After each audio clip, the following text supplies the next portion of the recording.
A reminder, the news doesn't end here. Here's what's coming up on WCNC Plus at 7 a.m. One woman says she needs more police presence in her neighborhood, but she doesn't say police are the only ones who are responsible for getting crime down. What she's calling on her neighbors to do coming up. A drunk driving suspect who killed a young couple here in Salisbury is in jail with a $5 million bond. Coming up, what led the judge to make that decision and what comes next.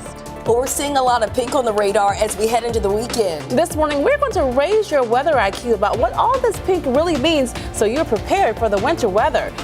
Those stories and much more live, local, and breaking news coming up on WCNC Plus. This is one crash to know about before you head out the door. It's a new one on Old Concord Road, both ways at Lexington Circle. We'll have more on this coming up on WCNC Plus. But Chris, let's look at the 7-day forecast. Okay, focus in on Thursday at 60 degrees and close your eyes. No, I want everyone to be prepared because we are looking at a big dip, really, especially later on in your Saturday. Stay weather alert for a winter storm where anything goes. Sleet, freezing rain. We're going to have some snow in there as well, and really treacherous travel shaping up for your Sunday and mornings to follow. So keep that in mind. We'll continue to keep you updated. I'm going to have a full look with the most recent model runs on WCNC Plus. Download it now. Make sure you join us there starting at 7 o'clock and stay safe and enjoy this great Wednesday. Beautiful pictures from Myrtle Beach.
Well, good Wednesday morning. Thanks for joining us here on WCNC Plus at 7. I'm Autumn Bracey in for Ben Thompson. And I'm Lisa Washington. We start things off with a check of your forecast as we are weather alert because of the winter storm system that is expected our way on Saturday. Yeah, and it's going to happen. It's just about if we're going to get more snow or ice. So I'm still a wishful thinker. I want the more snow, but I'm letting you know boy, is that ice winning out. And it's late Saturday, so starting as early as late afternoon on Saturday through Saturday night and Sunday, that's when you need to be prepared. The impact, slick roads, power outages, just some could be impassable roads depending where things are going to trend. And just be prepared to be home, stay home. And possible power outages, yeah, they're going to be on the way. Kids likely not going to have school on Monday at least, depending on how severe this situation is. We haven't had a storm this big in about a decade. The last time that we even had an ice threat like this across the South, not even the Carolinas, was 2015 and 2016. This is going to be significant. That's one word to throw out, and it is just not a good situation. And I really wish that I had some better optimism that was coming from this, but it's really fleeting, to be honest with you. So here's a quick look at our current temperatures, 22 degrees. It is cold, but I'm letting you know it is going to be a whole lot colder. So check this out. I want to show you our 10-day outlook as far as our lows are concerned. They're actually going to come up a little bit as well as our highs. And then it's Saturday that we have a low that's barely at freezing or above. But then after that, we either have the teens or the 20s. What concerns me here, 13 degrees on Tuesday, 14 degrees on the 30th. That would be the following Friday. We don't have a lot of room to try to melt away any ice if we do get that, because even our highs, I'll show you that long range forecast, aren't really trending in a good direction whatsoever, that they are going to be back above normal up to 60 degrees. But then, boy, does January really take over, and you have a cold day like 29 on Sunday with all that winter precip. But other than that, it's only the 45 that we have on Wednesday. And you will have some sunshine to try to soften things up, but still, it's really not a good situation. So what you need to know, the impacts, heavy ice and or heavy snow, extended travel issues, and that is going to be across the southern United States from Texas to the Carolinas, massive issues, even massive power outages. If this comes to fruition, what I'm talking about, what we're saying here for the ice storm, we're talking about millions of people without power with this just Arctic air that's in place for us here in the southern United States. We now have a 70 to 90% chance for winter weather of 2 to 3 inches of snow or a quarter inch. And I think it's going to be much more than that when all this is said and done. And that is substantial. So most of the area, anywhere from about a 70 to a 90% chance that we are going to have a significant winter storm. I'm going to show you a couple of models where things are trending. So this is number one. This one shows a chance for snow in the mountains starting off late afternoon, but this is the one that's saying all ice.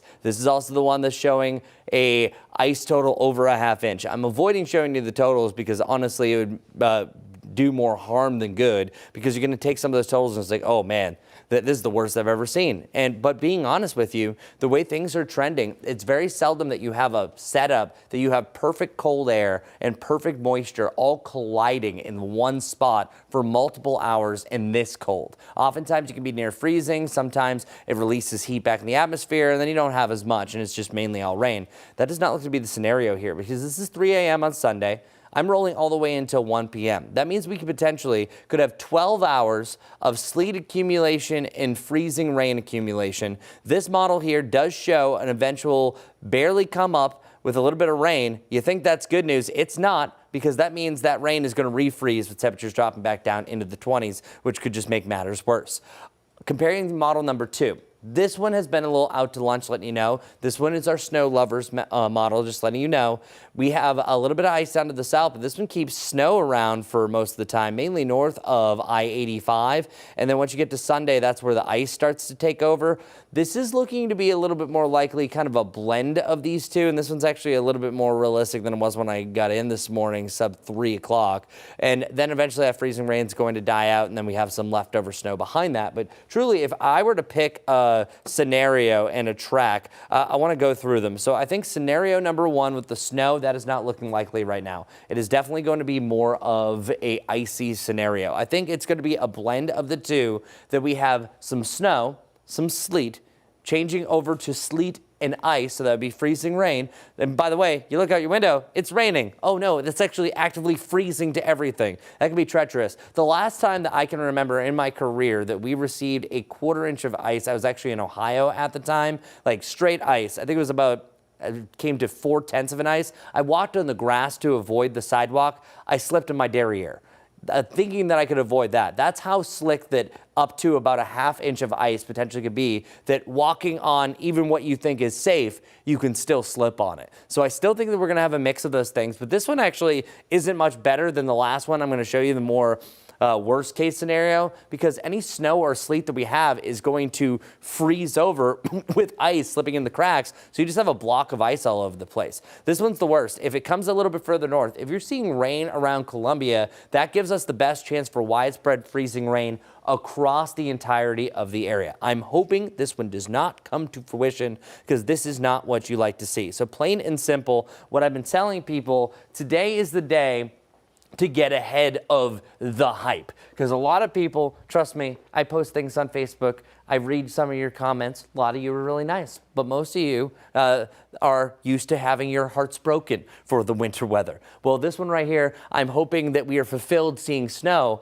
but seriously, this is not what you want to see, because hazardous travel starts on Saturday evening. If you had a plan to go traveling, driving around Saturday evening through Sunday night, don't. Seriously, a lot of things are going to be canceled. I'm just letting you know. Charlotte's probably going to be a ghost town if this system's rolling in and everything is checking the boxes that it is now. Because snow and sleet, you can drive in it. You can treat the roads, you're fine. But if we get that widespread freezing rain for several hours with temperatures in the 20s, that's the worst case scenario that you really can't go anywhere. That also freezes things up more, that it makes it tough to put out fires, and then CO poisoning is a possibility. Carbon monoxide. There's so many different hidden dangers that come in all this. So for you personally, pump up the tires. Make sure that they are right where they should be, because also you lose 1 to 2 psi every 10 degrees the temperature drops. We're going to have a drop after this. Make sure you have gas in the car. Make sure you have all the food and the water that you need, because guess what?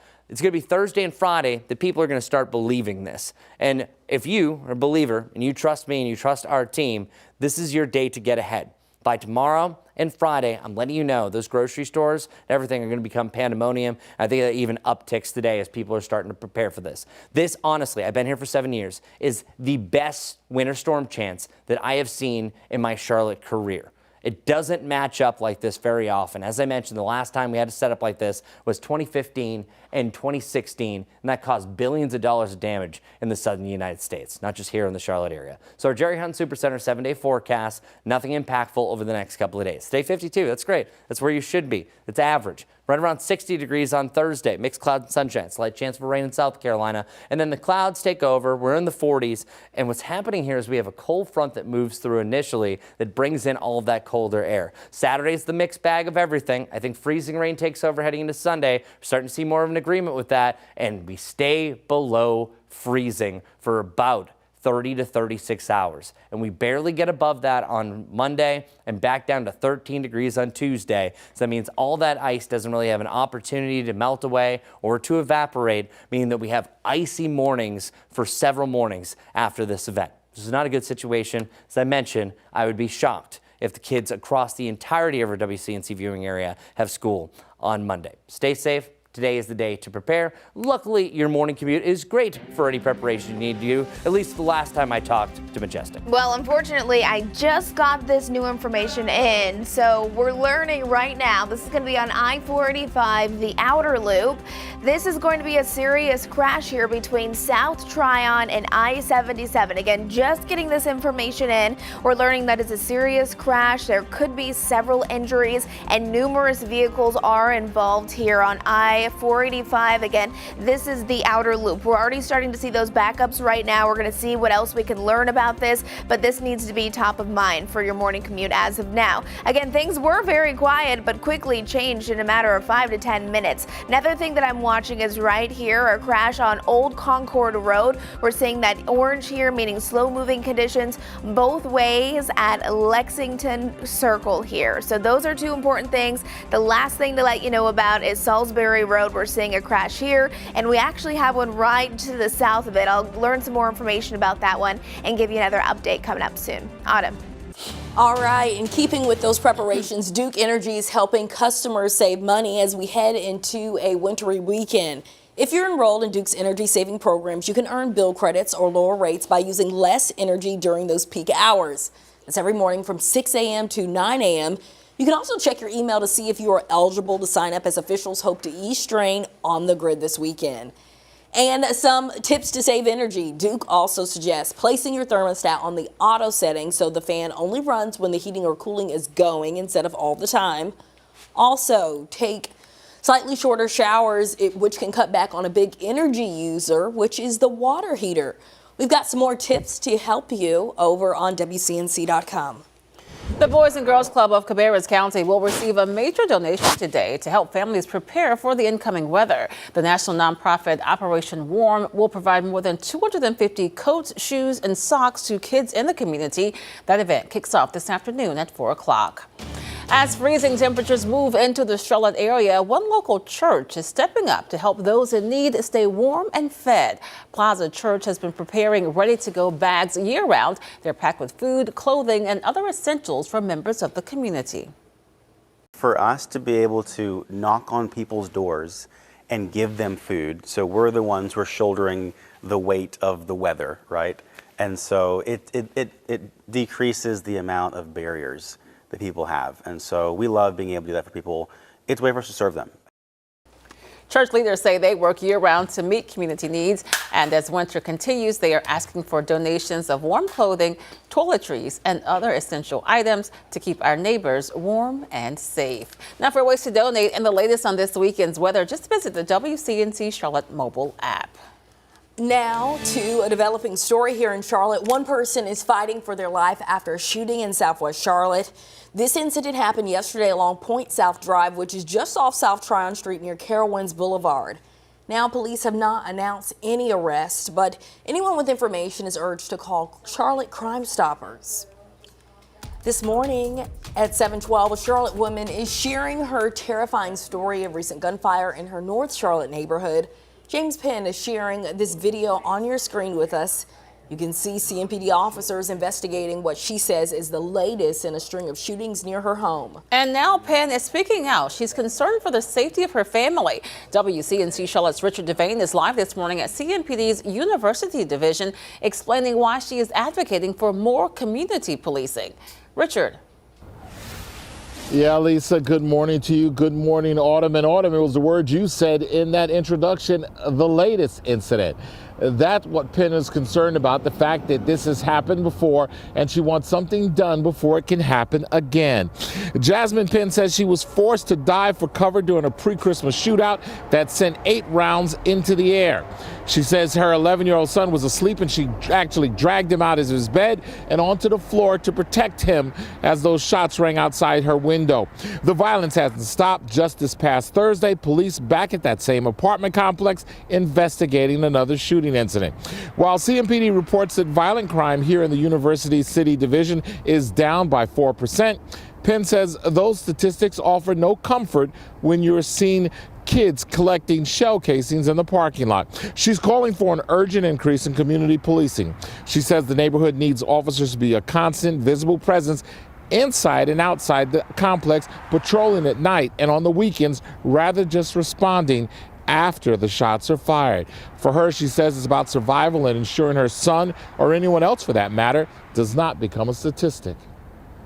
I know a gunshot when I hear it and I see it, and the bullets, it was about 8 rounds. Pop, pop, pop, pop, pop. And I literally dashed to the bed where my son is sleeping, dragged him out the bed and said, stay down on the ground, because it was so clear. It happened right here. We have to work together to provide safety for us and for our children. Now, Penn also says she's not laying this totally at the feet of CMPD. She says more neighbors also need to get involved. When they see situations brewing or know something that may escalate to gunfire, they need to call police. She said everybody needs to work together to get their hands around this problem. We're right here in the University section of Charlotte. This is Richard Devane. We'll send it back to you. All right, thanks, Richard. As always, a major international figure has agreed to join President Donald Trump's new Board of Peace. Why this move is drawing some big attention next.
time is now 7:17. President Trump arrives in Davos, Switzerland today to address the World Economic Forum, coming face to face with many of the European leaders frustrated by his push to take control of Greenland and tariff allies that are opposed. NBC's Alice Barr has details from Washington.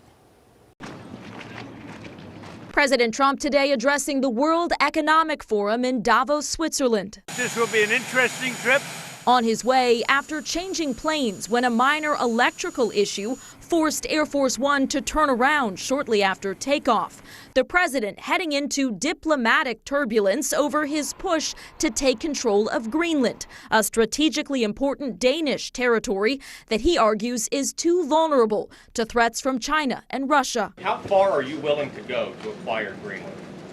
You'll find out. Many European leaders will be in Davos as they weigh countermeasures to President Trump's threatened tariffs on Denmark and 7 other allies that oppose his efforts to buy Greenland. We have no interest in picking a fight, but we will hold our ground. Among the European Union's tools to respond, what's known as the trade bazooka that could ban U.S. goods from European markets. President Trump saying in a new interview he would match any EU actions. And it's going to go ricocheting backward, but we're not looking at that. We'll probably be able to work something out. A trade war with the European Union, America's largest trading bloc, would have wide-ranging economic effects and likely price increases here at home when Americans are already feeling the pinch. All as the president defended the state of the economy 1 year into his second term. Gasoline prices have come per gallon way down. When that happens, everything else comes down. Also pointing to stock market record highs, though markets plunged Tuesday amid the trade tensions. While in Davos, President Trump is also set to join a signing ceremony for his Board of Peace to oversee the reconstruction of Gaza. Overnight, Israeli Prime Minister Benjamin Netanyahu confirmed he's among the world leaders joining the board, while allies are raising concerns the board's expanding mission beyond Gaza could rival the United Nations. In Washington, Alice Barr, NBC News. So you heard Alice mention it, but Israeli Prime Minister Benjamin Netanyahu again has accepted President Trump's invitation to be part of that Board of Peace. This initiative is part of the Trump administration's plan to create a committee that would oversee the rebuilding of Gaza. Now, the president previously suggested that the board could potentially replace the United Nations, which has upset some in the international community. Leaders from dozens of other countries, including China and Russia, have also received invitations to that board. Chris? Listen, y'all, it's Wednesday. A lot can still change with this system. But whenever something shows, oh, you have a 70 to 90% chance for something happening 4 days out, that is huge. And this word right here, ice potential. That's what I'm talking about. I'm going to focus in on just the ice coming up after the break. I'll see you soon.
Okay, so what's happening? Why is this such a big hype storm? Well, I'll be honest with you. Sometimes a lot of storms get hype online and they're not deserving.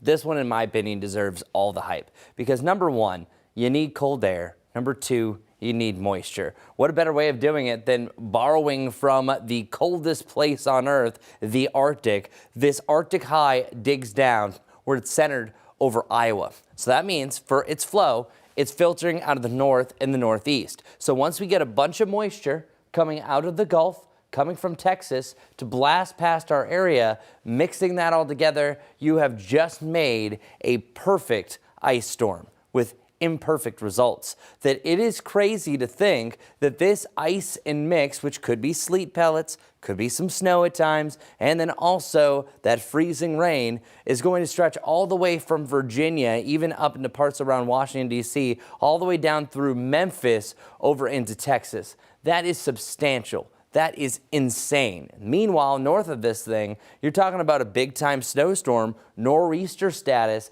as it moves up into New England. So that's the whole reason why we're mainly seeing ice. So looking at our surface map, it's right in here that we see the development of ice. Now, one thing I have seen that's changed a little bit, this has trended a little bit further north of Dallas. That's bad news for us. We want this to actually go south because we get the snow. It's either you get the snow and we have fun in it, or you have ice and it's pandemonium. I think that's pretty much the status that we're at. Regardless, ice takes over Saturday night heading to Sunday, so please stay weather aware, weather alert. Okay, last time I talked to Majestic, there was an accident on 485. Now, what's going on now?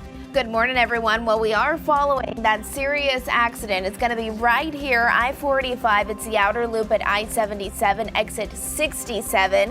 Right now, we're just learning the right 3 lanes are closed right past exit 1. That's South Tryon Street. So again, just putting things into perspective, this is I-485, the outer loop that you're going to want to avoid because of this serious accident. We know that there are multiple cars involved in this, and again, that is going to be the biggest thing you need to know as you're heading out the door this morning. We'll have another check on the roads coming up soon.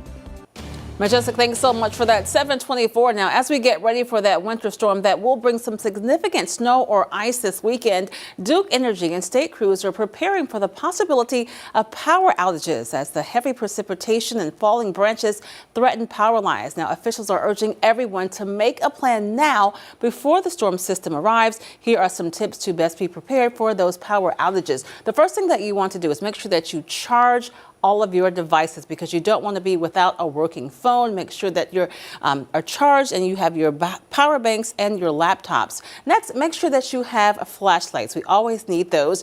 Make sure that you also have some extra batteries, and don't forget to stock up. We heard Chris talk about this earlier. Have a generous amount of both water and non-perishable food. Of course, in case of any minor injuries, make sure that you have a first aid supply kit handy and your medications. And last, make sure that you keep plenty of blankets nearby. It is important to stay warm in case of the loss of heat.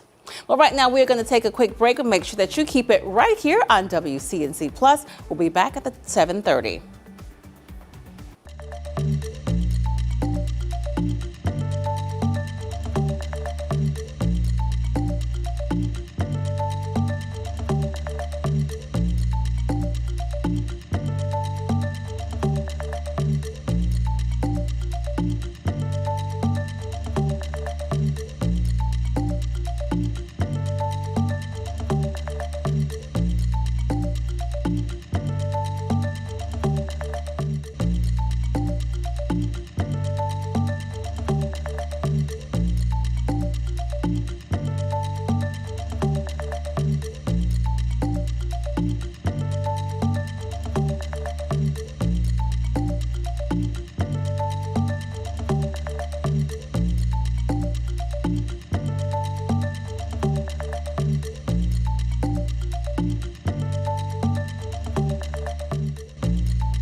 Welcome to sunrise time across the Queen City up to Concord. 52 degrees right here around Charlotte, 54 for a high in Lancaster. This is better than where we have been, a little bit warmer. And letting you know, tomorrow's going to be officially my pick of the week. It's more of a 3-star pick of the week because we are increasing the clouds, slight chance for rain out of the south. But the reason why it even got this famous title is because it's the only day that separates itself from the rest. And then what happens after that isn't good. Our ice potential, just letting you know what's new in the forecast, is trended up, snow down. Rain is not even really a possibility at this point. Could maybe see a brief rain on the back end, but we're staying below freezing, which would just freeze over. So still staying weather alert by the late Saturday through your Sunday. So keep that in mind and maybe prepare over the next couple of days. I'll have another update in 30 minutes. But first, Majestic has a big situation to mention this morning. A busy start to the morning. Let's get you straight to it. I-485, we're following a serious accident. It's right here as we zoom it in. All of that red. You'll want to avoid I-485. It's the outer loop specifically between South Tryon and I-77.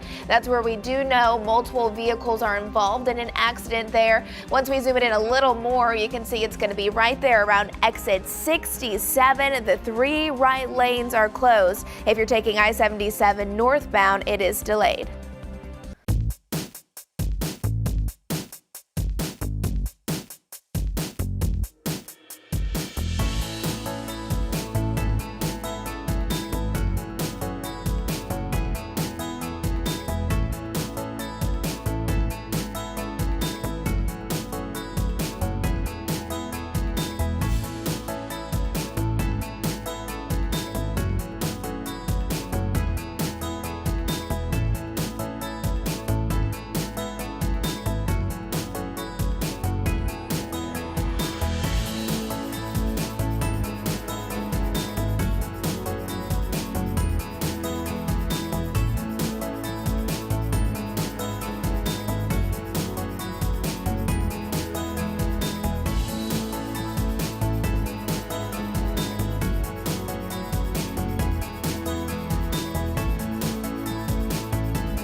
Thanks for streaming live on WCNC Plus at 7:30. I'm Lisa Washington. And I'm Autumn Bracey in for Ben Thompson at 7:30. We're going to check in with meteorologist Chris Mulcahy. Chris, a lot of big preparations underway ahead of the big winter storm ahead.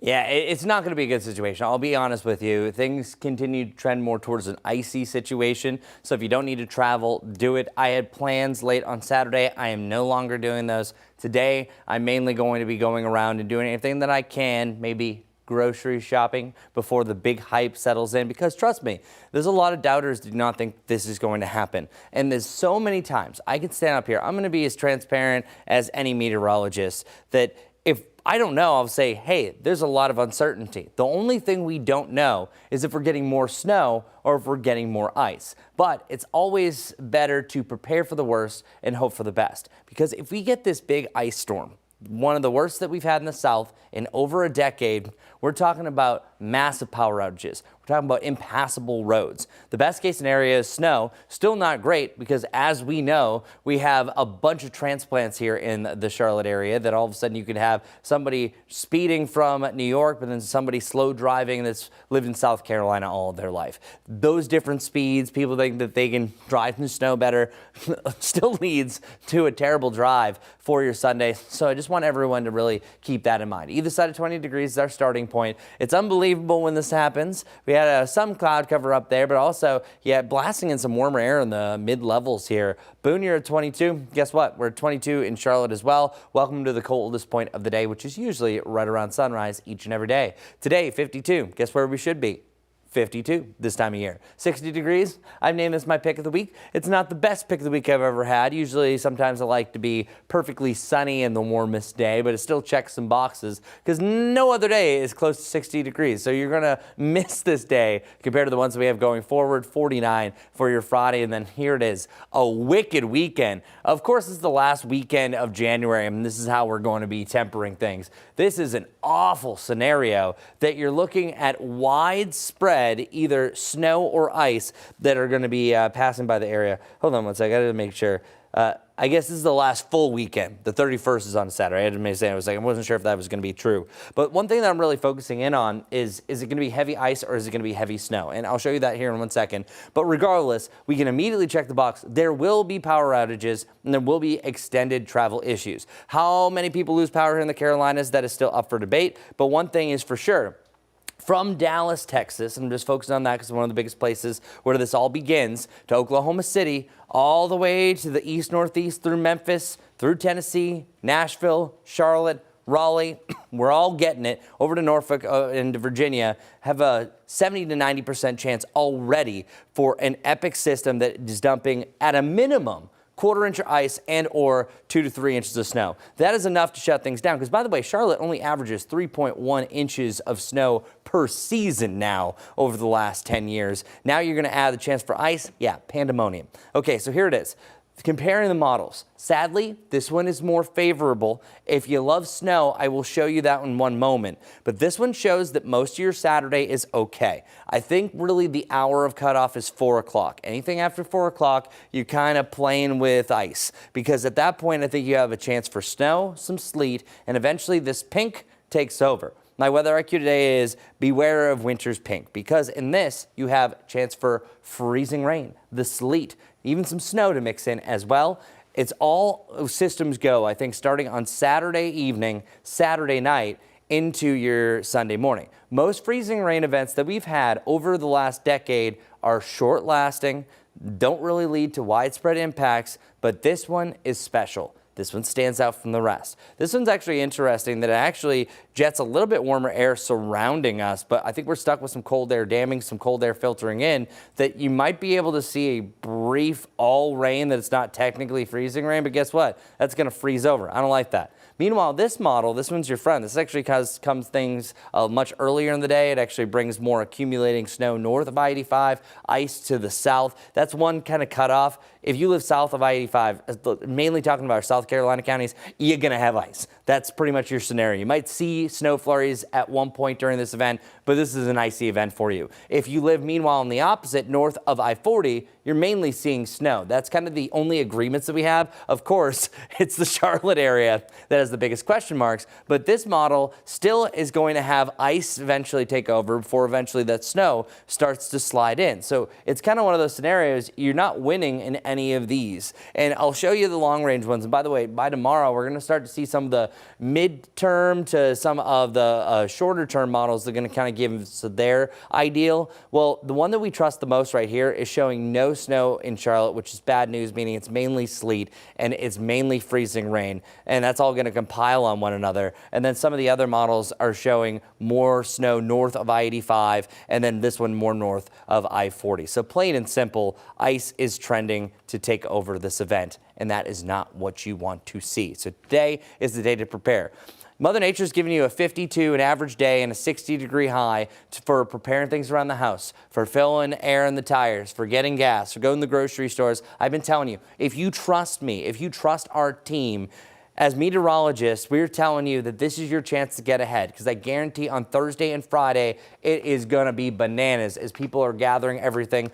Everyone says the milk and bread. Well, milk's going to go bad unless you put it outside, because there's a chance we could lose power to the situation. Stay weather alert. Do what you need to do to keep you and your family safe this weekend. I'm talking to you seriously, because even after this event, we are still staying pretty much at freezing and below most of the hours, which is tough to melt that ice away. This is not a typical storm system. This one breaks the mold of what we're used to. So, hey, be safe. Also be safe for your morning commute. But Jessica has an update for you. Ooh, look at that. Lots of traffic right here. We're following a crash. It's on the outer loop of I-485 to get onto I-77.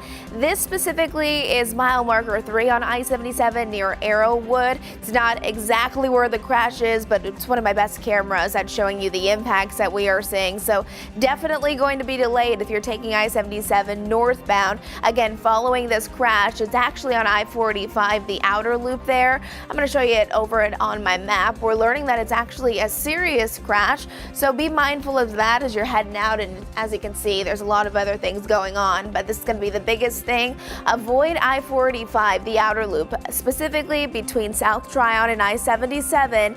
We know that several cars were involved in this, but overall, bottom line, this is a serious accident on I-485, the outer loop at I-77 to get onto those exits there. We'll have another update for you coming up soon. Going to impact a lot of people. Majestic, thank you for that. This morning, a judge in Salisbury is sending a strong message to the man accused of driving impaired and killing a young couple in Rowan County. WCNC Charlotte's Destiny Richards is live this morning explaining the judge's decision and some new details we're learning in this case. Destiny.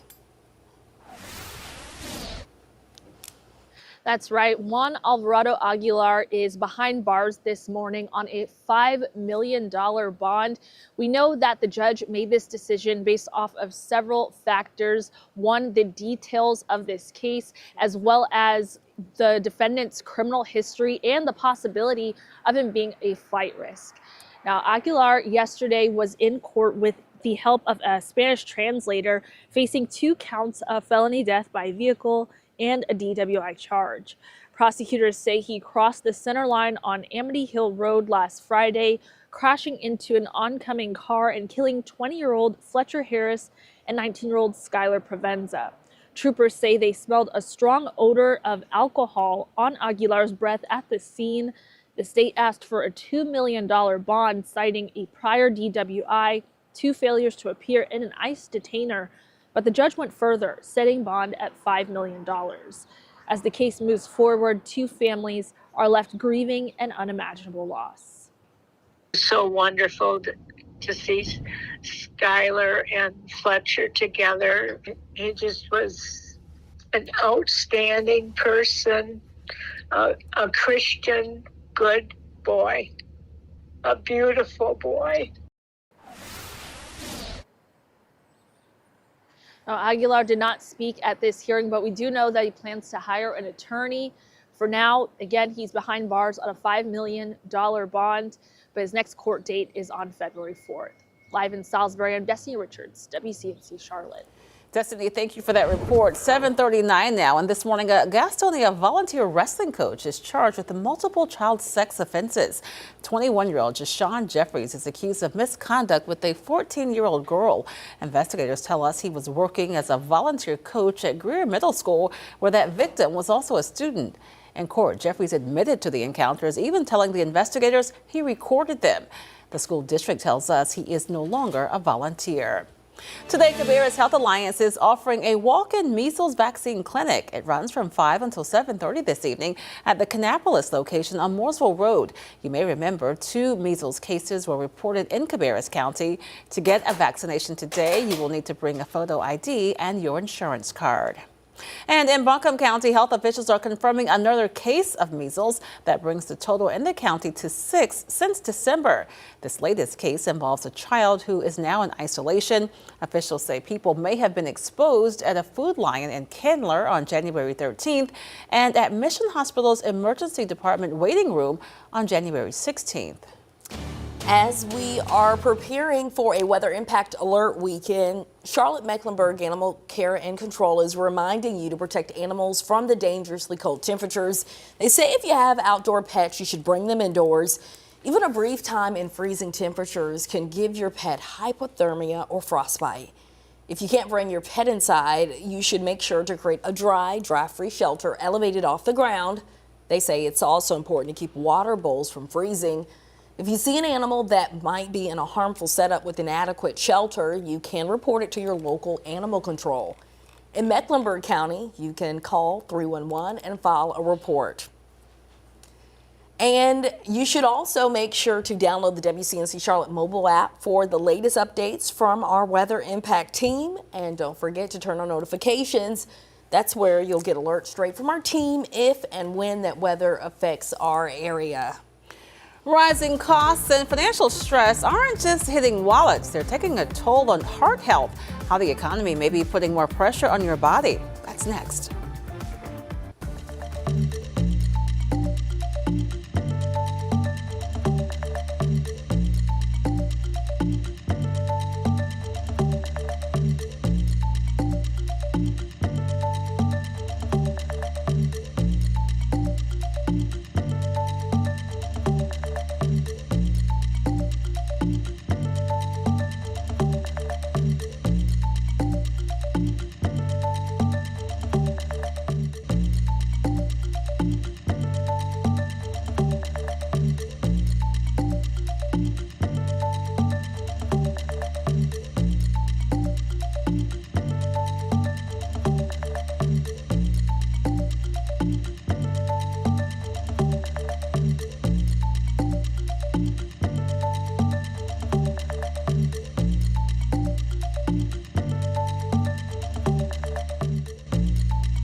Welcome back. Heart disease remains the leading cause of death in the United States, and now experts are analyzing another risk factor, financial stress. That's right. According to a new study, worrying about money and food may age the heart even faster than the traditional risk factors of cardiovascular disease. Ivan Rodriguez has the latest on the study and the steps you can take to improve your heart health. Researchers analyzed data from over 280,000 adults who sought treatment at the Mayo Clinic between 2018 and 2023. These patients completed surveys about their social and economic factors in their lives and underwent evaluations of their cardiovascular health. Instead of only looking at whether people developed heart disease, researchers focused on their cardiovascular age, which is how old a person's heart and blood vessels look compared to what one would expect given their actual age. People who reported higher levels of financial stress had more advanced cardiovascular age. Dr. Lena Wen was not a part of the research, but says the study shows financial stress tended to increase heart aging at a rate that was similar or greater than other risk factors like high blood pressure and diabetes. We also have to think about the issue of compounded risk factors, which is that somebody could have high blood pressure and they also have financial stress. That person now has two significant risk factors for worse cardiovascular health. Certified financial therapist Rick Kaler says people with financial stress need to separate the numbers from the emotions. We need to slow down the nervous system. Trying to solve a money problem when I'm flooded and I'm in fear and panic often backfires. Once those feelings have subsided, Kaler says work on one small financial action at a time. Just making a call, researching one thing, rather than feeling you've got to tackle the whole problem. I'm Ivan Rodriguez reporting. Childcare is one of the biggest financial burdens for American parents. According to research from Wintry, parents need to earn about $400,000 per year to comfortably afford childcare for 2 children. Federal guidelines show childcare is considered affordable when it does not cost more than 7% of household income. Now, nationally, the average family brings in about $145,000 of annual income, falling significantly short of the affordability recommendations. An Amazon executive is sharing the reason why he believes prices on many items the retailer offers have gone up in recent months. Tuesday, Amazon CEO Andy Jassy blamed higher prices, at least partially, on President Donald Trump's sweeping tariffs.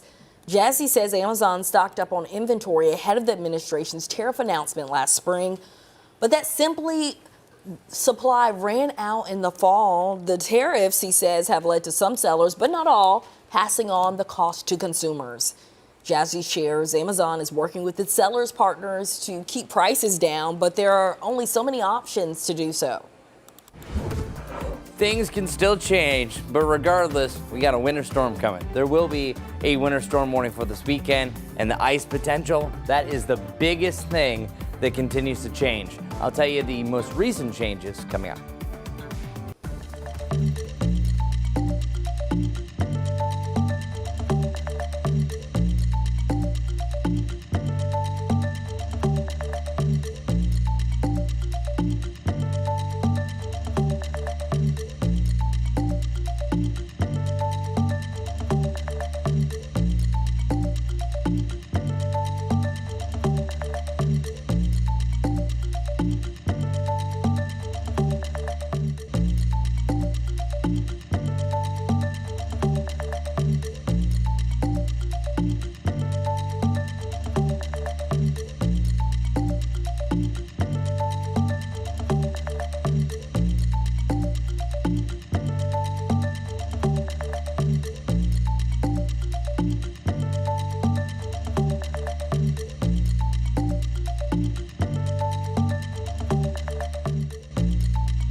Well, we are under a weather impact alert this weekend as we are bracing for a significant winter storm that could bring ice to parts of the area. Meteorologist Becca Birdsall is raising our weather IQ on how even small amounts of ice can lead to some big problems.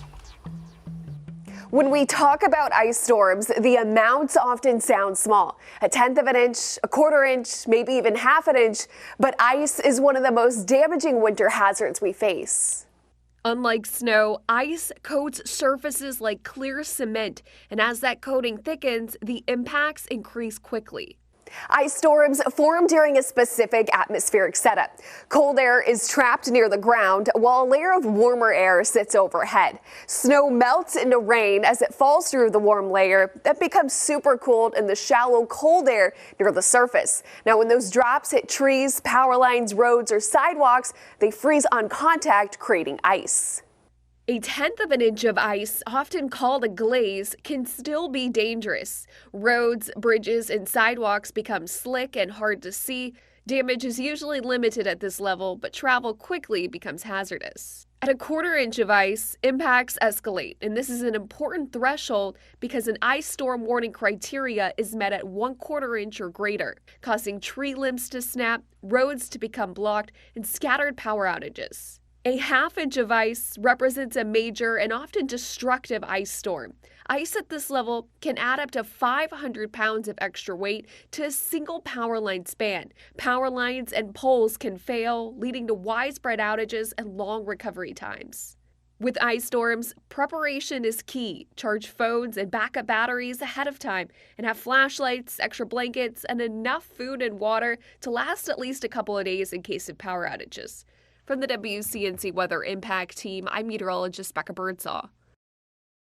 Thanks, Becca. And as we track the weather conditions for the weekend, make sure that you download the WCNC Charlotte mobile app for the latest updates from our Weather Impact team. And don't forget to turn on the notifications so you will get those alerts straight from our team when the winter weather affects your area. And here is Chris with the latest. All right, so I took off the numbers only just because it would be irresponsible of me to show you some of these numbers that are popping up. But let's just note that the lighter pink is light ice accumulation, and then the deep purple, that's heavy. And whenever you have the purple that we have on the screen, that's pretty much maximizing, just letting you know that you would have a crippling ice event by the time this is all said and done. So this is Model 1 that we're looking at. That's the good old American model, also known as the Global Forecasting System. You didn't need to know that, but I said it anyways. The European model, don't need to know those letters, shows a different story, but it shows more widespread heavy accumulation. So what I'm showing you here is not a total, but a scenario that the ice, regardless of these models, is going to be significant in the long term through your Saturday, heading through your Sunday. I just don't think that we avoid it at this point. Everything is trending towards that direction. One thing you will note, by the end of the week, I think really as early as tomorrow, but I think it'll be really Friday, that we'll have a winter storm watch, and eventually we'll have a winter storm warning. Now, it typically is for snow, where you have 3 inches of snow or sleet. That's going to be a possibility because I've been showing you one map all morning long that really just tells a tale. Whenever you see this, and I thought the map was right here, here it is. This is showing a 70 to 90% chance for anywhere from 2 to 3 inches of snow or a 1/4 inch of ice. So we're going to see that. But that winter storm warning is likely going to start and continue for the entirety of this weekend. And we could even have a cold air advisory or an extreme cold warning on the backside of this heading into next week. So what do you do? Honestly, when there's ice, there's only so much you can do. I think it's just to be prepared. So as I've been saying, this is your time to kind of get ahead. Now, I want to focus in on the bottom check here.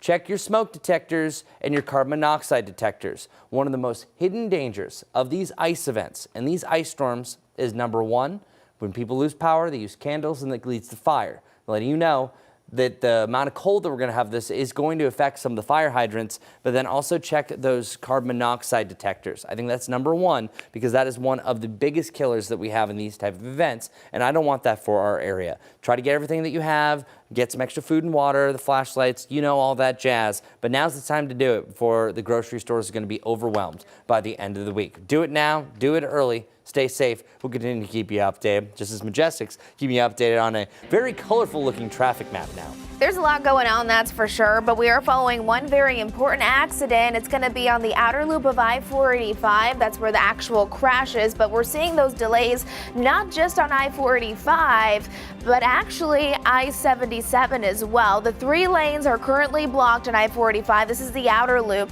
right after exit 1. So from 485, if you're trying to get onto I-77 northbound, it is very slow moving. This is a serious accident. Paramedics did arrive on scene, reporting one person does have serious injuries because of it. Here's one of our closer cameras. This is I-77 mile marker 3 out near Arrowwood. So if you typically take that, make sure you allow for plenty of extra drive time. Finally, on Independence, inbound lanes very slow moving. A crash here at exit 242, but then another one just to the south of it where a lane is blocked because of a crash. Again, Independence at Wilshire Place. We'll have another update coming up soon. We are going to take a quick break at 7:55, but we'll be back. We're leaving you with a shot of Uptown.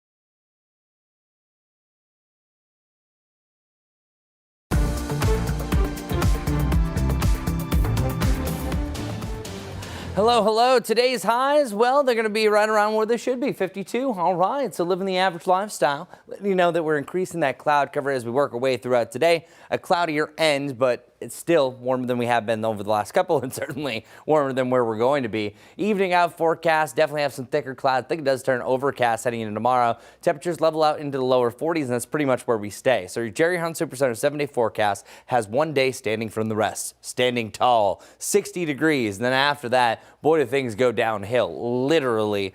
Below 50 with rain on Friday, and then we have that winter storm arriving. Saturday evening is where things turn on us. Anything goes for the ice, the snow, the sleet, all the above, so stay weather alert. All right, stay alert for this morning, too. Majestic, what's going on? Good morning, everyone. We're following a serious accident. It's on the outer loop of I-485 to get onto I-77. Right now, 3 lanes are blocked on I-485.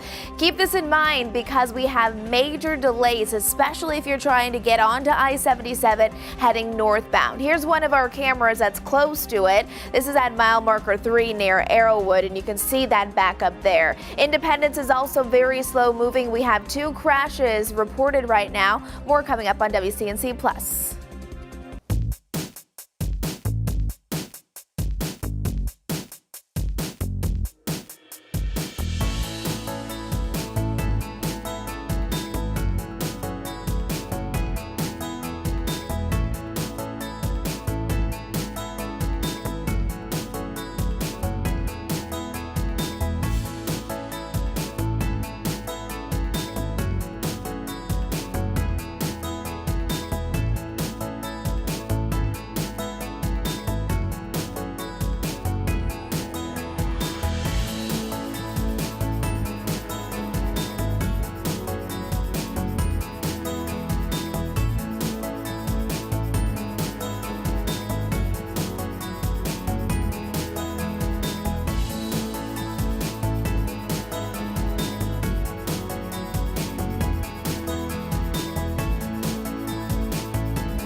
Well, thanks for waking up with us. You are watching WCNC Plus at 8. I'm Autumn Bracey in for Ben Thompson. And I'm Lisa Washington. We start things off this hour with a check of your forecast. Meteorologist Chris Mulcahy is standing by. We are weather impact alert for the weekend.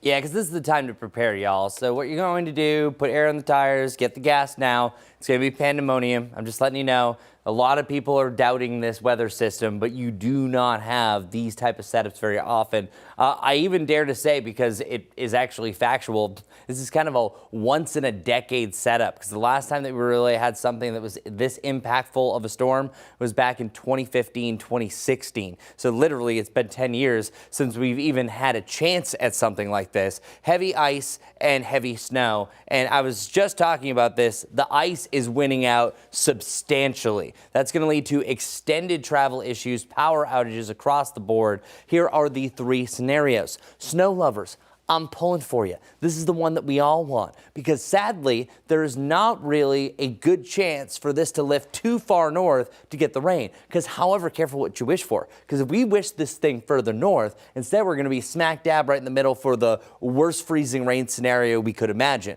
Instead, I would rather just get the snow. The kids are going to love that. We can handle it. But as of right now, I think it's too tough to avoid. Instead, this is what we have. Charlotte, I think you're smack dab, either side of I-85, likely going to have the icy mix. And this does include the I-40 corridor. Again, the mountains are the best ones to see the snow, but there's even a chance, and I'm seeing some indications, that we could lift this further north, that it's mainly snow in Virginia. But this is not a good setup either, because what will happen is I think we see snow and sleet, and any rain that falls after that won't be rain. You might look out the window and say, ha, it's raining. No, that is very misleading. I was telling this story earlier here on WCNC Plus. The last time I can remember that we had 4/10 of an inch of ice. That was not here. This is when I worked in Ohio. I literally walked on the grass and I slipped right on my rump because I thought I'd be fine not walking on the pavement. No, it was that slick. We could have that type of scenario this weekend. If walking on grass, I'm slipping in that type of scenario, and we could have that much in this type of setup. Imagine what it's going to be like if that's your roads and you're trying to drive and it's downhill, you won't be able to stop. So that's why I'm saying to everyone, please heed the warning. It does not look like this is going to change much as far as not being some sort of winter system, because if this comes to fruition and the entirety of pretty much North Carolina, besides some rain on the shoreline around Wilmington, this would be one of the worst ice events that we have seen in our history. The word is crippling. We've said it multiple times. Becca's story. Majestic's brought it up. I did it in my weather IQ. Anything over a half inch leads to widespread power outages that could last for days. Keep that in mind. And it's not just us. Think about the way that the airlines work. It could be super cold and there's delays in Dallas and it's a trickle effect. Now, add millions of people affected by winter weather that don't handle it as well as, say, people up north across multiple states. We're talking about Texas, Oklahoma, Arkansas, and good chances in Mississippi, Alabama, Tennessee, Kentucky, the Carolinas, getting a chance for anywhere from accumulating snow to ice that is substantial, and I left some of those out. So comparing the model data, this is where things are trending. The pink, the sleet, the snow, the ice that comes from this. Now, sometimes you can have a rain-snow mix. I think in this case, it's more of a sleet to snow mix that is still going to be a possibility in here. Anything goes in the pink, and it can be absolutely treacherous with a chance for this to wind down by your Sunday. But just letting you know, ice is winning out, so please prepare now. Winter weather is its worst when it comes in the form of all ice, and as of right now, we are heading towards that direction. Can we change? Absolutely. We're at the point that we can't even tell you really how much ice, or I'm actually kind of afraid to tell you what the models are showing, because I'm letting you know it is more in that crippling range than just a little bit of glaze of ice, just letting you know. But we do have a little bit of hope. We have 52 degrees today, 60 degrees tomorrow. That's my pick of the week because it's the warmest. A little bit of rain on Friday, and then after that, any impacts from this winter storm, which will happen, just about the amount of how much and what, still going to be impacting multiple mornings. 26, freezing on Monday. Kids likely don't have school. Parents plan ahead. 13 degrees on Tuesday. Who knows how long the impacts are going to last across the Carolinas. This is not good. These type of scenarios will shut down cities here in the south. So let's hope that we get the snow. It still will shut things down, but not as long. Okay, let's get right over to Majestic, who, speaking of shutdown, Good morning, everyone. We're following a big crash for you. It's going to be on I-45. We have a traffic alert for you this morning now because of it. It has shut down 3 out of the 4 lanes on the outer loop of I-45 to get onto I-77. This is going to be majorly problematic if you're heading out the door, and this is a route that you typically take to get on I-77. Once you're on I-77, it is very, very slow moving. Here's one of our cameras here, mile marker 3 near Arrowwood. It's showing you the best perspective as to what your morning commute could look like if this is where you typically travel.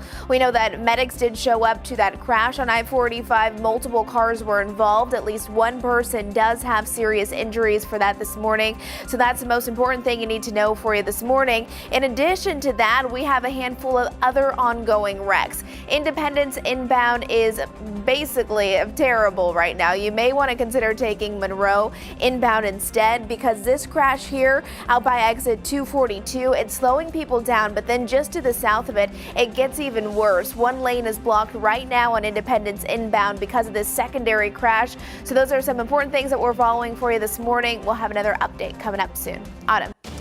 Thanks, Majestic. Well, Duke Energy is helping customers save money as we head into that wintry weekend. If you are enrolled in Duke's energy saving programs, you can earn bill credits or lower rates by using less energy during those peak hours. That's every morning from 6 a.m. to 9 a.m. You can also check your email to see if you are eligible to sign up as officials hope to ease strains on the grid this weekend. Some tips to save energy. Duke suggests placing your thermostat on the auto setting so the fan only runs when the heating or cooling is going instead of all the time. Also, taking a slightly shorter shower can cut back on a big energy user, which is the water heater. We've got some more tips over on WCNC.com. 8:07 now. The Boys and Girls Club of Cabarrus County will receive a major donation today to help families prepare for the incoming weather. The national nonprofit Operation Warm will provide more than 250 coats, shoes, and socks to kids in the community. That event kicks off at 4 this afternoon. And as those freezing temperatures move into Charlotte, one local church is stepping up to help those in need stay warm and fed. Plaza Church has been preparing ready-to-go bags year-round. They're packed with food, clothing, and other essentials for members of the community. For us to be able to knock on people's doors and give them food, so we're the ones who are shouldering the weight of the weather, right? And so it decreases the amount of barriers that people have. And so we love being able to do that for people. It's a way for us to serve them. The church leaders say they work year-round to meet the needs of the community, and as winter continues, they are asking for donations of warm clothing, toiletries, and other essential items to keep our neighbors warm and safe. And for ways to donate and the latest on this weekend's weather, make sure that you visit the WCNC Charlotte mobile app. A developing story here in Charlotte. One person is fighting for their life after a shooting in Southwest Charlotte. This incident happened yesterday along Point South Drive, which is just off South Tryon Street near Carowinds Boulevard. Right now, police have not announced any arrest. Anyone with information is asked to call Charlotte Crime Stoppers. And a Charlotte woman is sharing her terrifying story of recent gunfire in her North Charlotte neighborhood. Jasmine Penn is sharing this video with us. You can see CMPD officers investigating what she says is the latest in a string of shootings near her home. Now Penn is speaking out. She's concerned for the safety of her family. WCNC Charlotte's Richard Devane is live this morning at CMPD's University Division, explaining why she is advocating for more community policing. Richard. Yeah, Lisa, basically, good morning to you. Good morning, Autumn. Good Wednesday morning, all on the plus. This woman says she wants police to help before someone is seriously injured or killed. Jasmine Penn says she was forced to dive for cover during a pre-Christmas shootout that sent 8 rounds into the night air. She says her 11-year-old son was actually asleep and she had to drag him to the floor and cover him as bullets rang out outside of their window. The violence hasn't stopped, however. Just this past Thursday, police again back at that apartment complex investigating yet another incident. While CMPD reports that violent crime in the University City Division is down by 4%, Penn says those statistics offer no comfort when you're seeing young folks collect shell casings in a parking lot. She's calling for an urgent increase in community policing. She says the neighborhood needs officers to be a constant, visible presence inside and outside the complex, patrolling at night and on weekends, rather than just arriving and responding after shots are fired. She says it's about survival and ensuring her young son, or anyone else for that matter, does not become a statistic. I know a gunshot when I hear it and I see it. And the bullets, it was about 8 rounds. Pop, pop, pop, pop, pop. And I literally dashed to the bed where my son is sleeping, dragged him out the bed and said, stay down on the ground. Because it was so clear. It happened right here. We have to work together to provide safety for us and for our children. Yeah, people shouldn't have to live like that. She says, but she's not just laying the blame at police and asking them to do more. She's saying her neighbors and people in the community should do more. If they hear something before it escalates to gunfire, they should say something. And when they do know of who might be responsible for gunshots, they need to let police know that as well. She said it's a community-wide effect that everyone needs to get together to wrap their arms around getting violent crime stamped out in these communities. We're in the University section of Charlotte. This is Richard Devane. We'll send it back to you. All right, thanks, Richard. Well, as President Trump hits his 1-year mark on his second term, many are speaking out on the administration's actions. I'll have more for you coming up next.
The time is now 8:13. Take a look at this video. This is from Philadelphia. Demonstrators formed a blockade in front of the garage at an ICE field office yesterday. The group of protesters were mostly clergy and faith leaders representing various churches and temples throughout the city. They stood together blocking that exit for more than an hour while singing songs and calling for ICE actions to stop in Philadelphia. The protests remained largely peaceful, though there were some tense moments. This is just one of many protests happening around the country as immigration enforcement efforts expand. President Trump on Tuesday forcefully defended his crackdown in Minnesota while also acknowledging ICE has made some mistakes. Here's NBC's Maggie Vespa with more on the conflict in Minnesota. After nearly 2 weeks of anti-ICE protests in the Twin Cities, the Justice Department serving subpoenas to top Minnesota Democrats, including Governor Tim Walz and Minneapolis Mayor Jacob Frey, in its investigation into allegations they're impeding law enforcement, according to a document reviewed by NBC News and a person familiar with the investigation. This as President Trump defends ICE, touting 3,000 arrests in recent weeks. These are all criminal, illegal aliens that in many cases, they're murderers, they're drug lords, drug dealers. DHS pointing to arrests this weekend, including suspects convicted of homicide, assault, sexual assault, and sexual assault of a minor. But the president also acknowledging ICE may have made mistakes while defending the mission. ICE is going to be too rough with somebody, or, they're dealing with rough people. They're going to make a mistake. Sometimes it can happen. We feel terribly. All as critics are slamming tactics by some federal officers. That's Chong Lee Scott Tao being led out of his St. Paul home in handcuffs, wearing just shorts and Crocs draped in a blanket. Suddenly there's guns pointed at us. I thought, whoa. and then they goes, you come out here. An NBC News review found the 57-year-old naturalized U.S. citizen has no criminal record. He was released after an hour. DHS says he was living with 2 convicted sex offenders ICE was targeting and refused to identify himself to officers, something his family denies. While a local police chief says his off-duty officers of color have been pulled over by federal law enforcement. They were forced to identify themselves as a Brooklyn Park police officer. The agents then immediately left after hearing this. Today, the Border Patrol commander was pressed about their tactics. I would say that those tactics are born of necessity. What we do is legal, ethical, and moral. While President Trump slamming anti-ICE protesters who confronted parishioners inside a church where they believe a pastor works for ICE. What they did And that church was horrible. That was NBC's Maggie Vespa reporting. Protesters descended on the nation's capital Tuesday as part of the Free America walkout on the anniversary of President Trump's second inauguration. Throughout the last year, there have been several nationwide walkouts and protests against the Trump administration, including the No Kings protests. Demonstrators say for the last year, the reduction of the federal workforce, gutting of federal agencies and programs, along with deploying the National Guard in the nation's capital are all reasons why they decided to show up. Trying to bring a sense of law and order and justice to this country. Last year has been a disaster. If we let him stay in the White House, can you imagine what's going to happen in 3 years? Protesters also cited the many instances of immigration and customs enforcement agents' actions when interacting with the public, including the recent shooting of Renee Good. Well, coming up, the Great Lakes region experienced yet another major pileup accident. Look at that there. Our Chris Mulcahy tells us more about this wintry weather and what it can bring next.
Approaching 8:20, Christian Westby, now you've been talking about the winter weather, the potential for what we could see this weekend, and we've been seeing things like this from across the country. We're talking about these pileups. They've been happening as the extreme weather has crossed the country. Last week, there were two 30-car pileups in both Indiana and in New York. Check this one out. Also near the Great Lakes in Zeeland, Michigan, there was this massive pileup. There were more than 100 vehicles this week, causing a shutdown of part of a Michigan interstate for many hours. Now, the good news in this, officials said there were not any deaths, thank goodness, but several people did have minor injuries. And this is what we want to avoid, because if you don't have to be out, you're saying don't go out, especially with the potential for some ice with this as well. Yeah, it's not going to look like this. I'm just going to let you know, because instead of the snow that people are like, oh, I need to slow down. Right. There's a chance you might look out your window and you're like, oh, it's just raining, no big deal. And then you take a step. And the next thing you know, you're on the ground. So that's the difference here. It could be just as big of an impact,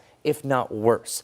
So let's talk about it. All right. Okay. This is my sweet spot, or the evil spot. I don't know, the sweet spot sounds good, but this is where I think you're going to have the most precipitation. So this is where it's going to be the heaviest. I'm not saying you don't have nothing after, nothing before, but it's at this point, and I had this yesterday, I'm not changing it. This is where I think you have the chance for the most freezing rain, the most sleet that's going to come with this. As far as the snow window, I think it's truly before and after. I don't like the before because it means everything is going to compile. But bottom line, things are just getting icy hour by hour, and there's not a lot of things that are improving things here. It's all because of the perfect setup, the perfect storm, as you will, but this time it's an ice version. You have the Arctic high pressure system that's digging in. We have rain that's moving in on Friday. That's actually a quick little front that moves through. So we already have the precursor that starts to warm us up. Then now all you need is a low pressure system from the south that has a lot of moisture. Well, guess what? It's drinking from the Gulf, and you have this kind of rotation that's blasting in that more moisture that's meeting in with the cold. Mix those together, you have a lot of precipitation. If this wasn't winter, we'd be talking about a big time rain event, probably some flooding. But now if you're talking about a couple of inches of precipitation and you could freeze it, yeah, you have a chance at up and over a ½ inch of ice. So many times I've seen this in the forecast, I'm like, okay, all right, that model's up to lunch. No, a lot of them are agreeing that this is going to come to fruition. So regardless, we're weather alert pretty much for the entirety of your Saturday. That snow window, if you are going to see it during this time frame that I was just showing you, it's the first part. After that, I think when the sun is rising up, early morning hours, we're talking about all freezing rain at that point. And icy conditions, it gets worse hour by hour. And wind chills are likely going to be in the teens. I've seen some indications that if we get some gusts high enough, that it could actually be more in the single digits. Keep that in mind. So regardless, it's feeling less than 20. Not a time that I want to be traveling for your Sunday. Sunday is also a couple of big championships. Hoping the power stays on. I'm just saying, because that's one of my biggest concerns here is if we get that ice, the power issues. Because this model right here, which is usually Mr. or Mrs. Trustworthy for the long-range models, is showing all snow across the board before a quick changeover of everything on the back end. Meanwhile, the other ones showing a little bit more snow, but still, ice is a part of the forecast for each and every scenario. We're not avoiding this one. Start planning today. Also, plan some delays for your morning commute. Majestic, you've had a busy morning so far. Yeah, and it's really not getting much better. We have issued a traffic alert because of this crash right here. I want to show you it on my map first, and then I'll show you one of our cameras that's really painting that picture well. It's going to be I-45.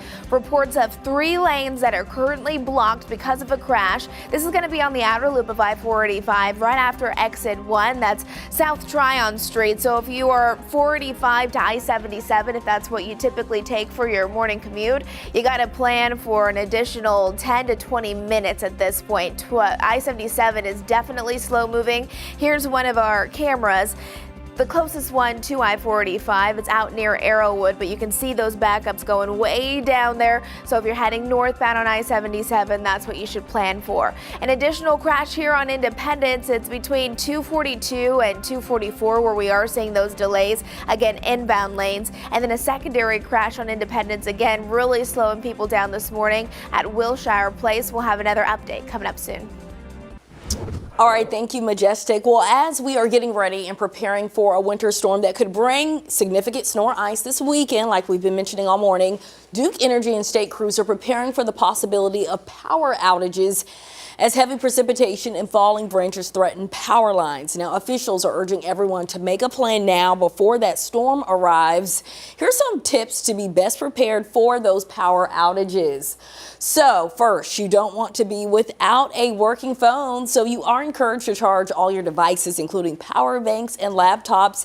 And next, you want to have your flashlights and make sure to have some extra batteries. And don't forget to stock up. You should have a generous amount of both water bottles and non-perishable food. And like always, in case of any minor injuries, you want to keep a first aid supplies handy, including those medications as well. Last, you want to stay warm, so have plenty of blankets. It's important to in case of heat loss. All right, at 8:25, we're going to take a quick break as we take a look at Uptown. Kind of cold this morning, but keep it here on WCNC Plus. We'll have much more coming up at 8:30.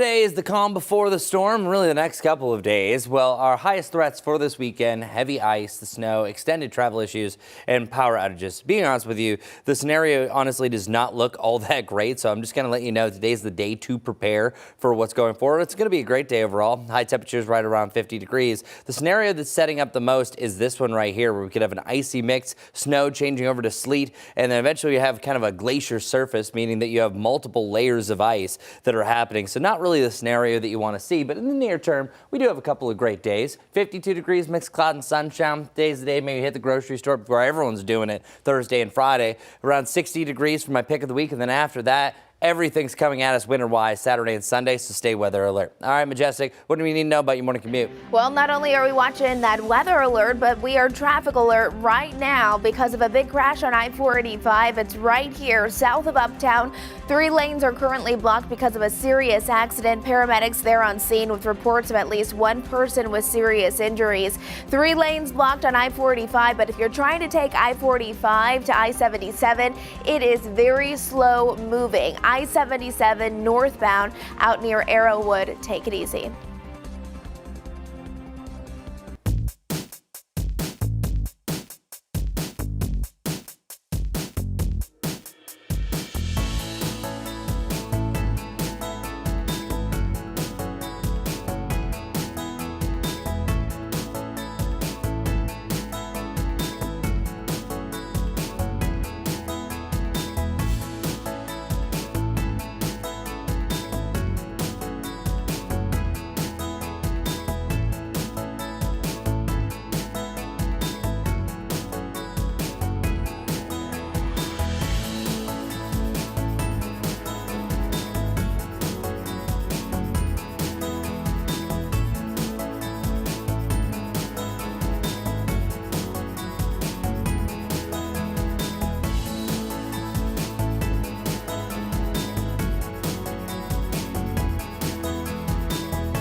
Thanks for joining us live on WCNC Plus at 8:30. I'm Lisa Washington. And I'm Autumn Bracey. And for Ben Thompson at 8:30, we're going to check in with Chris Mulcahy. Chris, a lot of anticipation ahead of this winter storm as we inch closer to the weekend. Preparation, that's the key, right? Key right now, absolutely, Autumn. So what I've been telling people to do is kind of check your cars, like the tire pressure. One thing for sure, there is going to be a surge at the gas station heading into the weekend, because trust me, people are going to wait till the last minute, or they're going to realize on Friday or on Saturday, oh, wait, this is actually happening. So I want all of us, all of our WCNC Plusers, all that follow us to start today. It's still going to be busy today, trust me, but it's only going to get busier day in and day out as we get closer and closer to this event. And once you get to Sunday, I'm talking about things being closed. The worst case scenario, I'm going to paint it for you, is that we have a ½ inch of ice or more and the city's shut down, you can't travel, and then we're just pretty much waiting it out. And they're actively trying to treat some of the roads. I actually just heard our director said that they were salting already in the city of Matthews. So there is a chance that we're just going to continue to do these preps over the coming days. But for you personally, I need you to load up the water. I need you to get the snacks, the food, everything that you need. Even sometimes going around the yard and making sure everything is sealed or closed that you don't want to get any ice or accumulation into. Ice is the name of the game, y'all. The snow scenario could come true. Actually, I had a couple people reach out on Facebook and say, Chris, you're bumming out. What about my snow chances? It's there. It's just not great. I think if we do see snow, you still have ice that comes down on top of it. All right, so here it is. Plain and simple. From northern Texas, northeastern Texas, through Oklahoma, all the way through Arkansas, up through Tennessee, spearlining right into the Carolinas, we have this, a chance for widespread winter weather. Not something that you like by any stretch of the imagination, but letting you know that is the current case and scenario. I just kind of want to measure this across, by the way. So check this out here. Let's go actually do this. That is about 1,300 miles of a 70 to 90% chance of a winter event that either is going to have a quarter inch of ice, which, by the way, could knock out power, will make it very problematic to drive around, or at least 2 to 3 inches. We're the South. We don't handle this as well as, say, New England, that have plows at the ready at any single time, or used to nor'easters up to 40 inches of snow. No, this isn't our jam. It does happen. The last time that we actually had a storm that was this big was about 2015 and 2016. But comparing the models, the pink is taking over. That was my weather IQ today for a reason, because you have snow that initially starts, but this one right here, by your Saturday evening, and this is the model, honestly, I trust more than the other one, even though I like the snow potential for the other one. This shows areas of pink, meaning freezing rain or sleet. Sleet is just balls of ice, so it's still all ice. Technically, snow is as well, for multiple hours. So there's a chance for 12 hours we could have freezing rain. This one shows a little bit of hope that we get above freezing, but honestly, this is bad or worse news just because you're dealing with more rain. Eventually, it just moves into more freezing temperatures, so that would allow for an even slicker start to your Monday. So kids, again, don't bank on school on Monday.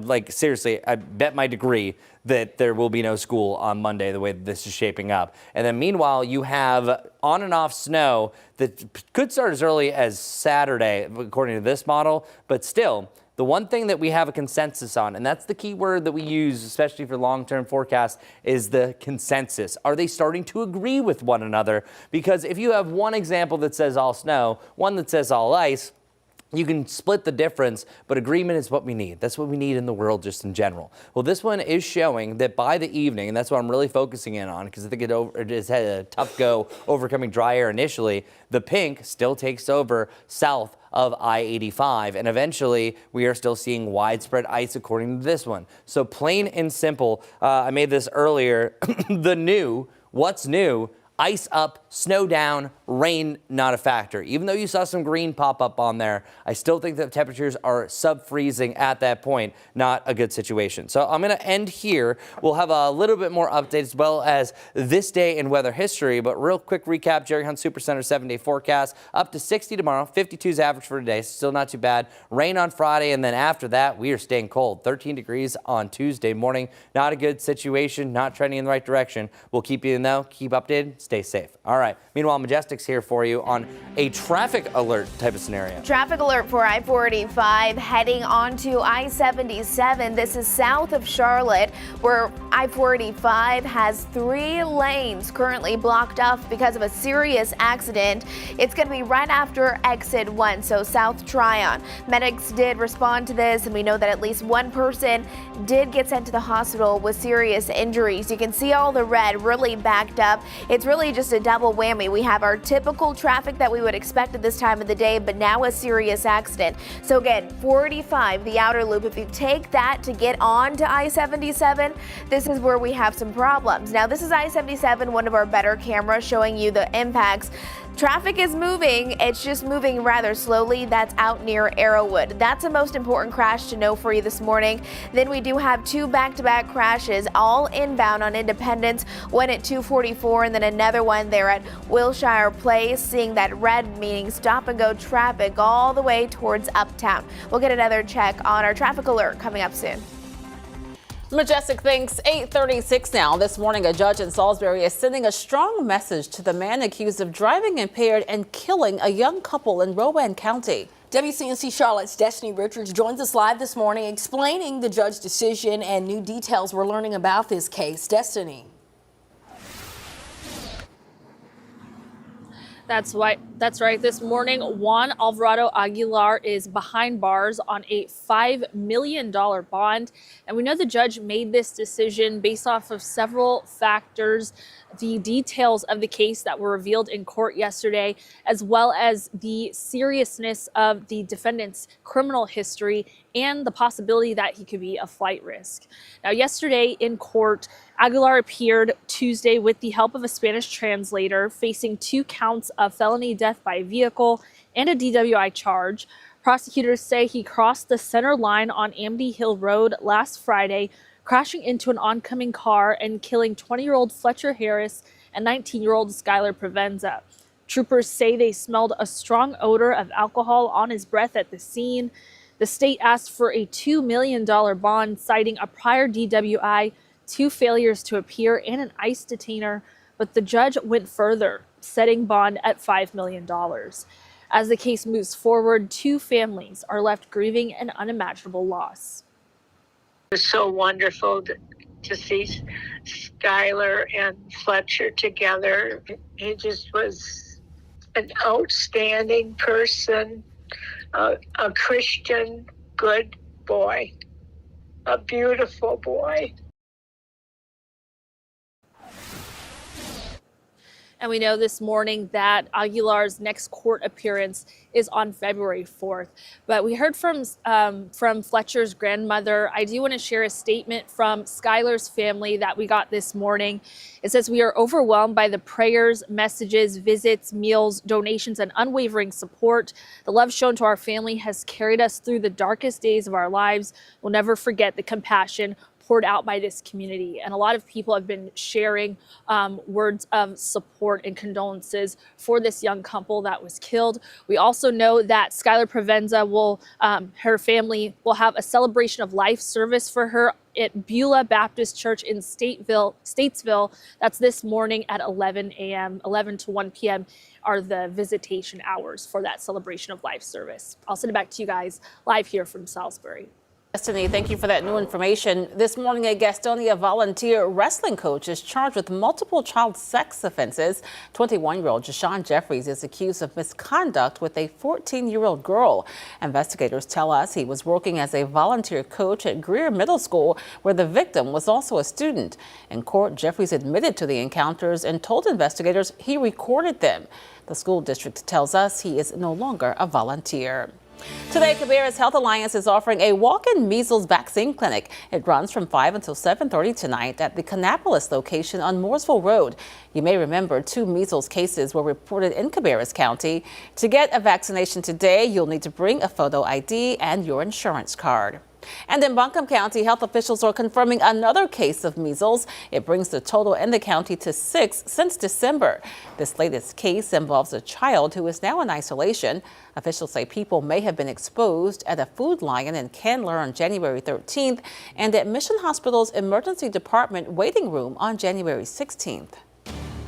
And as we are preparing for a weather impact alert weekend, Charlotte Mecklenburg Animal Care and Control is reminding you to protect animals from the dangerously cold temperatures. They say if you have outdoor pets, to bring them indoors. Even a brief time in freezing temperatures can give your pet hypothermia or even frostbite. If you can't bring your pet inside, you want to make sure to create a dry, draft-free shelter elevated off the ground. We're told it's also important to keep water bowls from freezing. If you see an animal that might be in a harmful setup with inadequate shelter, you can report it to your local animal control.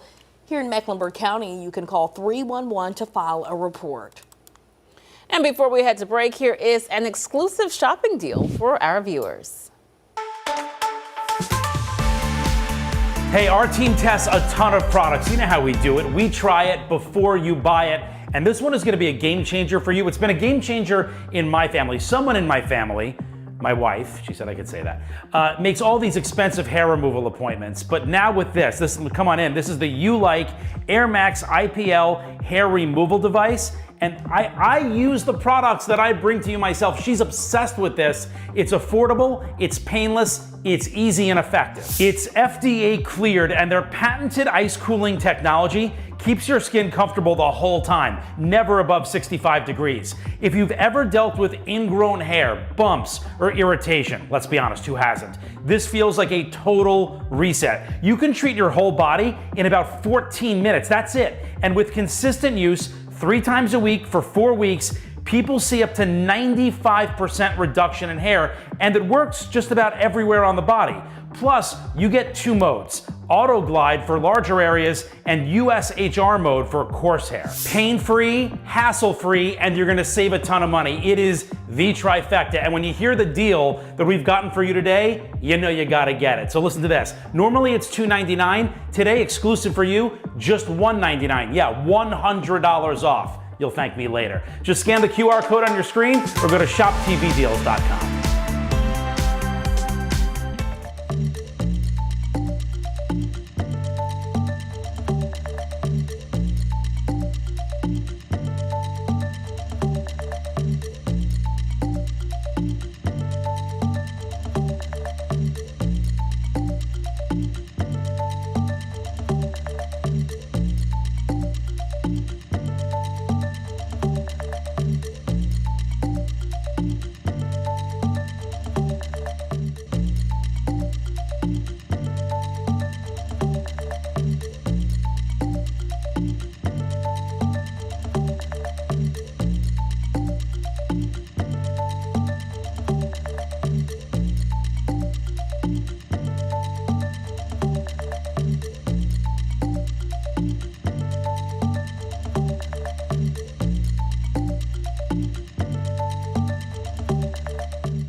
.44 now, a dangerous mix of heavy snow and bitter cold blanketing much of the country. In some places, it feels like 20 below. And another more powerful storm is right behind it. NBC's Aaron McLaughlin fills us in on what other major U.S. cities are experiencing. Extreme weather spelling extreme misery for millions. I'm convinced this weather is not meant for human consumption.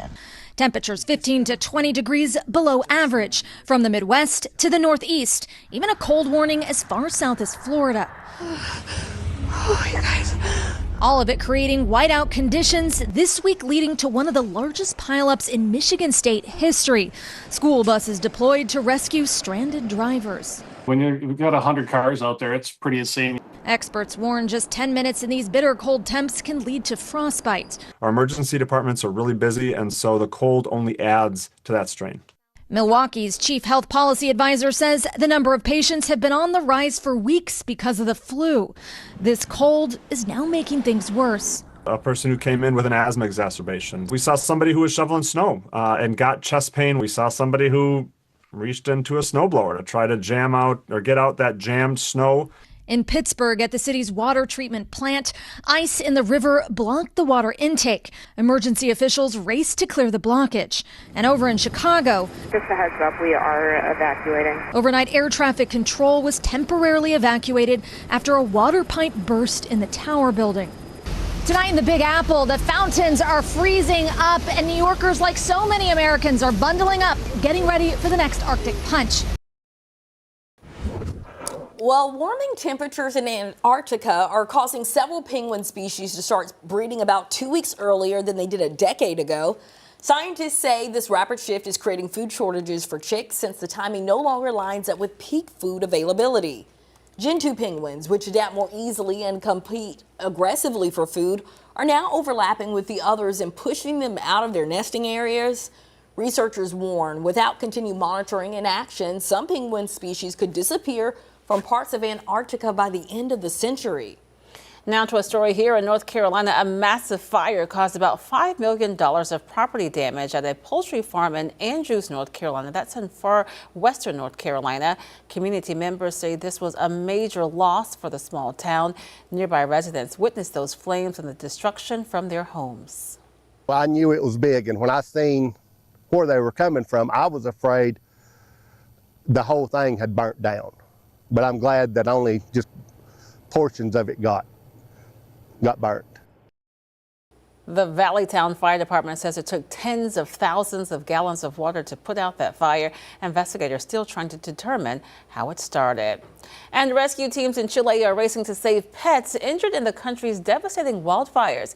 Veterinarians and volunteers are treating burned and dehydrated animals in a mobile clinic that was set up near the hardest hit areas.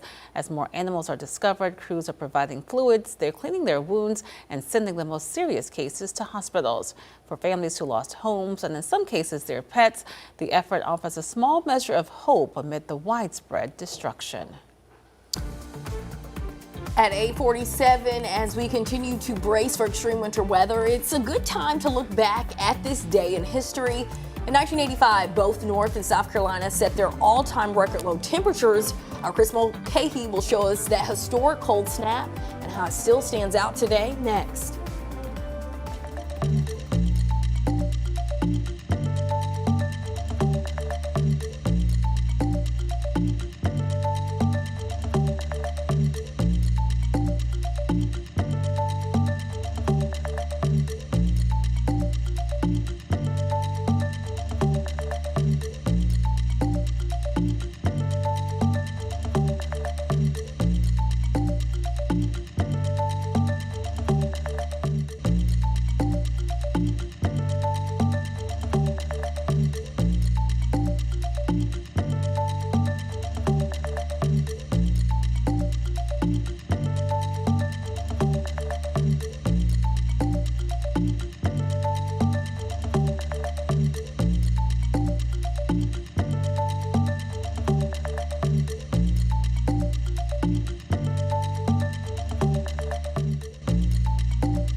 At this story, sprinkle time for today's tiny town, which is down in South Carolina, not too far from Columbia, the town of Jenkinsville, South Carolina, just south of this big body of water right there. In fact, that body of water is the Monticello Reservoir, and Jenkinsville is just south of there, located near the reservoir, recognized as the smallest town in the state of South Carolina. In fact, the population barely gets to 40 and less than 1 square mile of territory.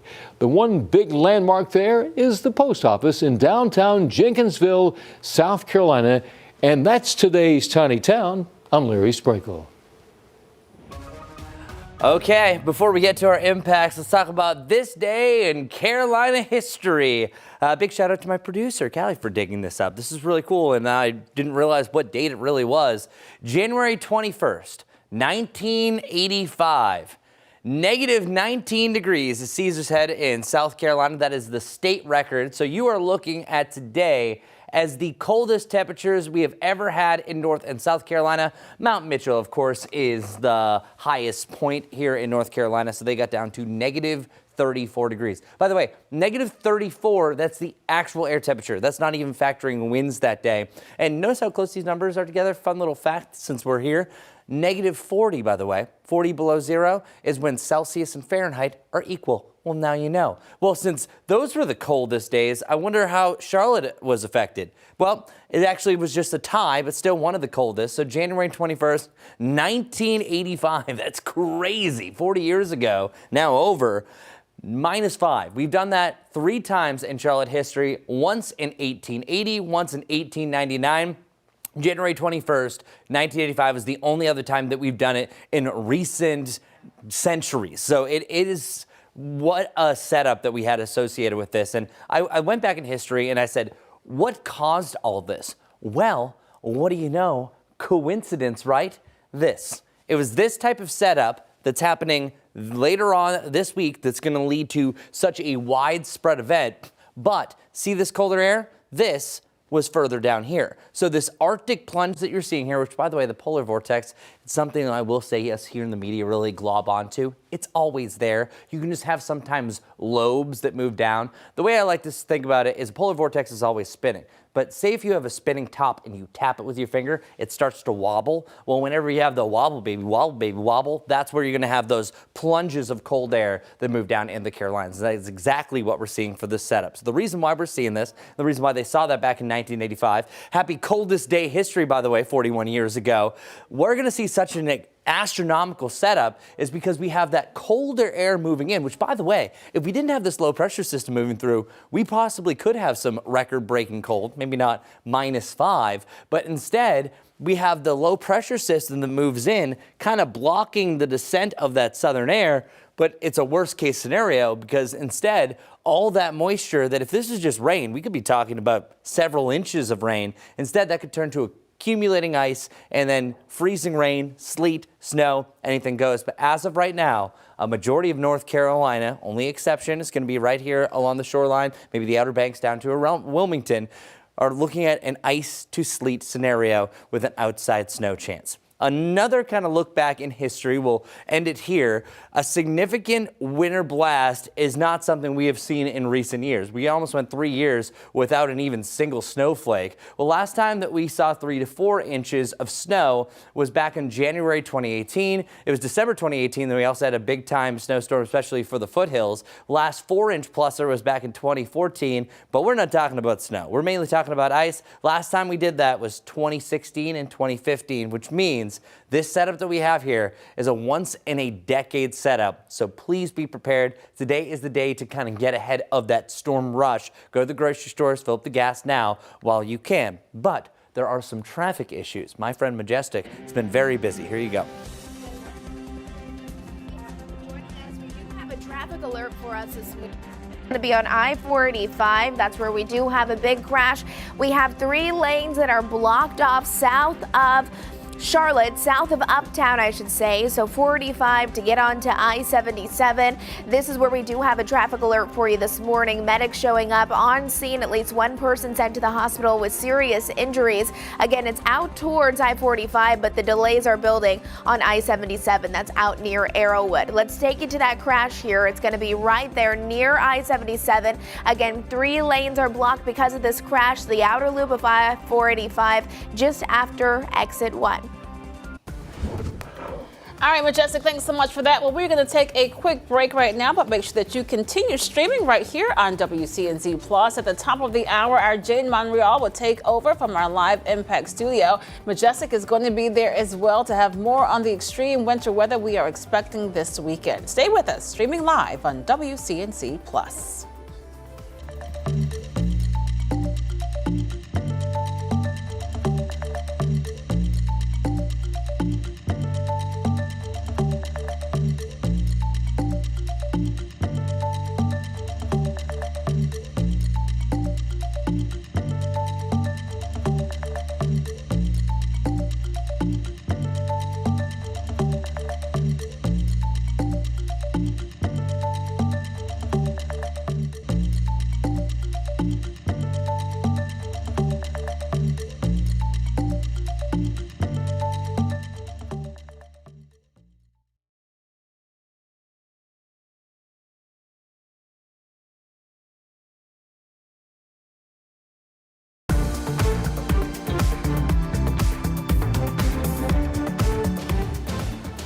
Well, it's a little bit warmer than our lows in the lower 20s. We're back to around freezing now. Power of that sunshine. Some upper level clouds will start to sneak in before you know it. And then we're reaching 52 degrees. By the way, that's where we should be. 60 degrees is our high tomorrow. That's my pick of the week just for the fact that it's the warmest. Because then after that, boo, temperatures down below 50 degrees. More clouds, on and off rain possible for your Friday. The main event arrives on Saturday. As of right now, you could have some winter precip pre-evening, but I think it's really late afternoon and beyond that you're looking at a mix of sleet, ice, so freezing rain, and some snow mixing in, but ice is definitely the dominating factor here, so try to avoid travel at all costs. You might not be able to on Sunday. Stay weather alert. We'll keep you updated as this draws near here on WCNC and WCNC Plus. But first, traffic alert with Majestic Storm. It's been busy so far this morning, and we're still not done with it. I-485, 3 lanes are blocked because of a serious accident just south of Uptown.